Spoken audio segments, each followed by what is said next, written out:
Peace and blessings, beautiful people. I almost went into welcome to another episode of Being You without any bullshit. It's not a podcast, but it's some kind of episode in this chapter of life, which actually aligns with what I want to share today. Many years ago, I don't know, 20 years ago, I think, I watched a movie. I'm sure some of you would have seen it. The Neverending Story. I keep saying I want to watch it again because when I watched it, I was at a different level of consciousness, different mindset, how I saw the world. And now I'm different. But one thing that sticks with me is the title of that show, The Never-Ending Story. And the power of that statement for me is life is nothing but a never-ending story. Stories are being spoken, written, podcasted, broadcasted, shared one-to-one in community. Everything about life is a story. History is a story. Her story is a story. Your story is a story. And the stories we tell determines how we experience life. Just think about that for a minute. We don't see things as they are. We see things as we are. So 2 or 3 people can look at the same thing and they leave with different conclusions. We all have a narrative. We all have a story we tell ourselves about each other, about our siblings, about our partners, about life, about politics, about sex, about death, about grieving, about liberation, about being an activist, about oppression. We all have a story we tell. Now we can join together on social media or in a group or wherever and say, yes, we don't like this. Yes, we like this. But yet, if we sit with one another and ask questions, we may find that the people in the group with us is like, no, I don't agree with that. Actually reminds me of a conversation I had yesterday. And this person, I believe in the work that they're doing. And I think that was the first time that we really had a deep conversation. I don't know. We've had some deep conversations, but we went deeper. And in their expression of how they see this particular topic that we were talking about, there were parts of the things that they were saying that's making me go, wait a minute. And then I would share my thoughts about those things. But one thing I noticed, because I'm an Aries, ruled by Mars, where's the fight? Let's burn this down. And then, my sun sign, Aries, moon sign, Aries, ascendant is Cancer. So I think that Cancer ascendant will be like, calm down, let's be all loving, be gentle. So it's a struggle for me sometimes. That's my interpretation. I tell people I know enough astrology to be dangerous. But I know myself too.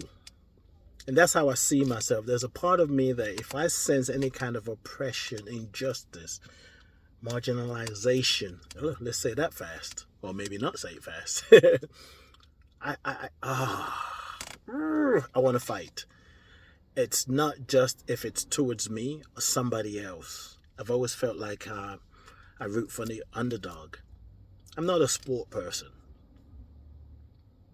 But when if it's football, whether that's soccer in UK or American football in America, I may not watch it until the finals, and then suddenly I find myself, without even thinking about it, just gravitating towards the underdog and want them to win.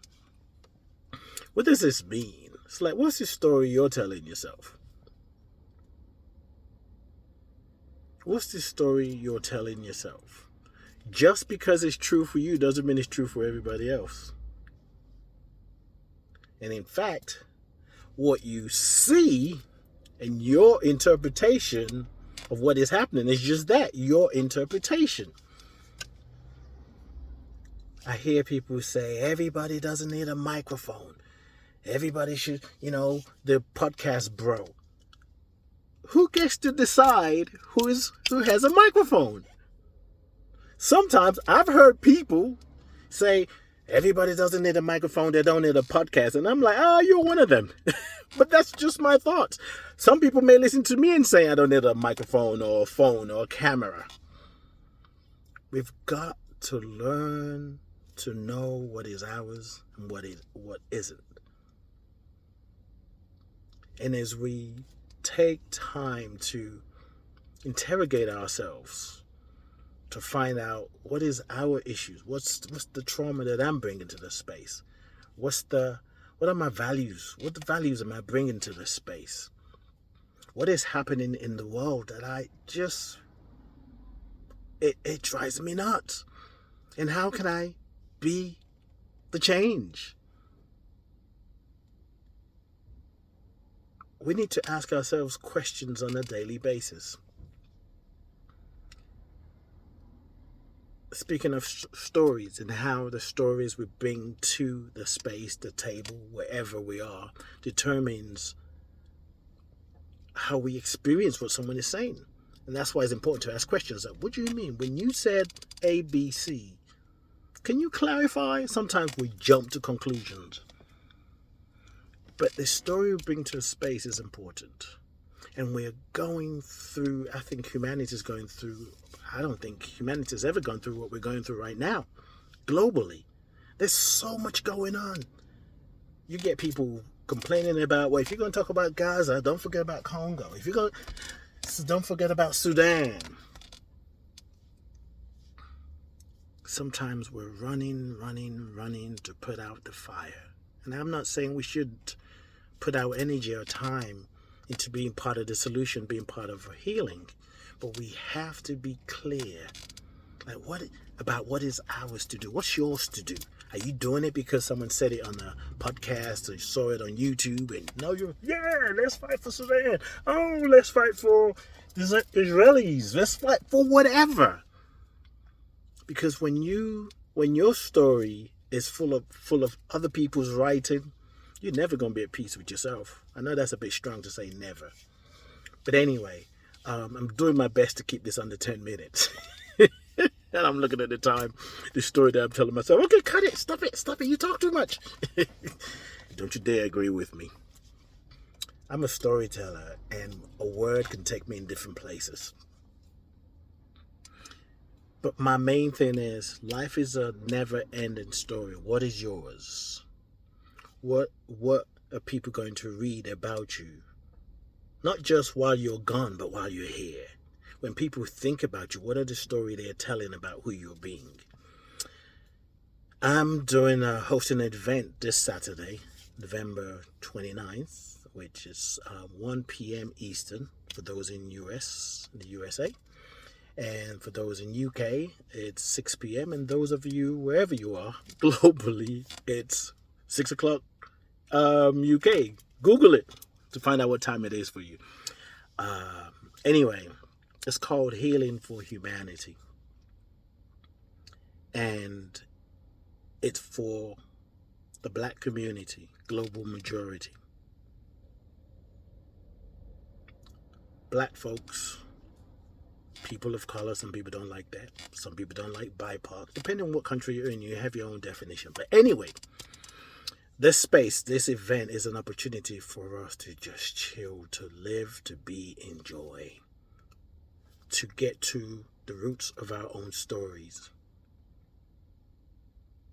to rewrite our stories, to restore ourselves so we can re-story.